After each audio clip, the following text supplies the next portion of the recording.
नमस्कार। आज की चर्चा में आपका स्वागत है। मुर्दा वकील क्या वकालत कर सकता है? बेनामी वकील क्या वकालत कर सकता है? जी हां, मुर्दा और बेनामी वकील की जोड़ी जिंदा जजों में वकालत कर रही है। ये मैं नहीं कहता हूं, ये हाईकोर्ट कहता है।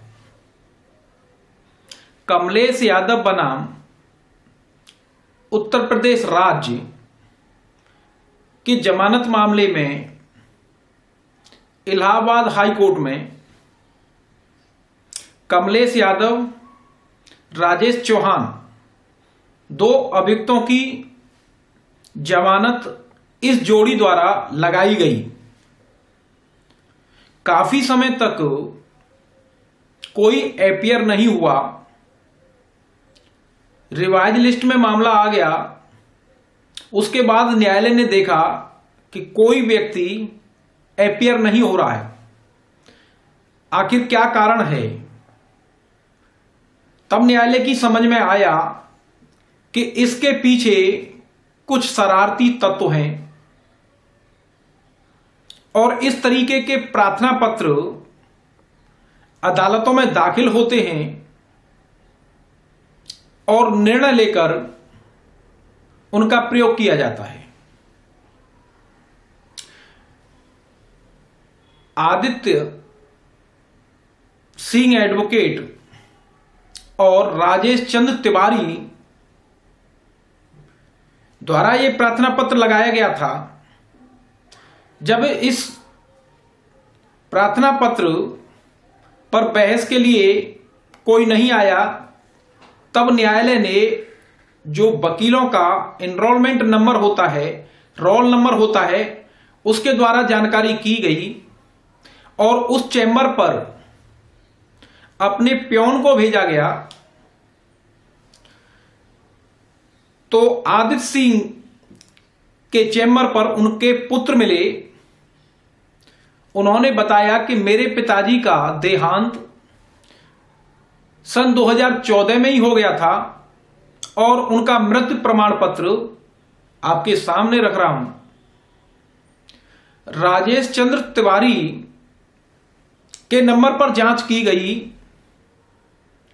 तब न्यायालय ने पाया कि पूरे हाईकोर्ट के रोल में राजेश चंद्र तिवारी का कोई व्यक्ति अधिवक्ता नहीं है।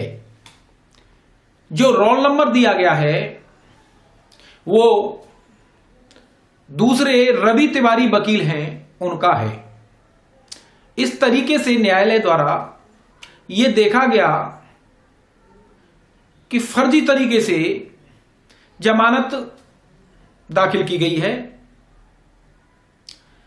इस संबंध में जब न्यायालय ने इंक्वायरी की, तब समझ में आया कि इन अभियुक्तों की एंटीसिपेटरी बेल पूर्व में ग्रांट की जा चुकी है, जिसमें यही अधिवक्ता थी। सेक्शन 82 सीआरपीसी का प्रार्थना पत्र भी न्यायालय में पूर्व में दाखिल हुआ था, जिसमें ये अधिवक्ता थे। यानी 7 साल पहले खत्म हो चुके हैं, मृत्यु हो चुकी है, लेकिन एक मुर्दा वकील आदेश करा रहा है, बहस कर रहा है और जिंदा जजों के बीच आदेश हो रहे हैं। आदेश पारित भी हुए, लेकिन किसी मोड़ पर आकर के कोई बात जानकारी में आई। तब न्यायालय ने यह कहा कि यह बड़ा गंभीर मामला है, इस पर आंख बंद करके रहा नहीं जा सकता है। इस संबंध में रजिस्ट्रार जनरल को निर्देश दिया गया कि इस मामले में जो भी व्यक्ति इन्वॉल्व हैं उनका खुलासा होना चाहिए। इस मामले में एफआईआर दर्ज की जानी चाहिए और न्यायालय को बताया जाना चाहिए। ऐसे लोग जो न्यायालय के साथ चीटिंग कर रहे हैं। इससे पूर्व भी हमने एक वीडियो बनाया था, उसमें भी यही बात थी। उसमें फर्जी वकालतनामा के आधार पर वकीलों को खड़ा किया गया था। इन दो मामलों से ऐसा लगता है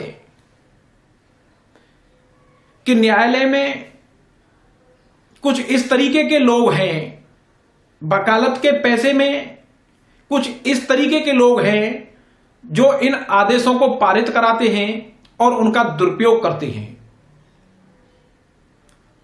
न्यायालय इसीलिए सख्त होती जा रही है, इसलिए बहुत सारी इंक्वायरी हो रही हैं, जिसका खामियाजा आम जनता को भुगतना पड़ता है। आप यदि कोई मामला किसी अदालत में लंबित है तो प्लीज सावधान रहिए। ऐसे लोगों